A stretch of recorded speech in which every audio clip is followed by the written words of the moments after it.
कृष्णाय वासुदेवाय हरये परमात्मने प्रणतः क्लेशनाशाय गोविन्दाय नमो नमः।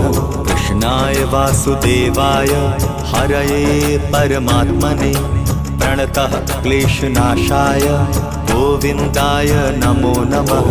कृष्णाय वासुदेवाय हरये परमात्मने प्रणतः क्लेशनाशाय गोविन्दाय नमो नमः।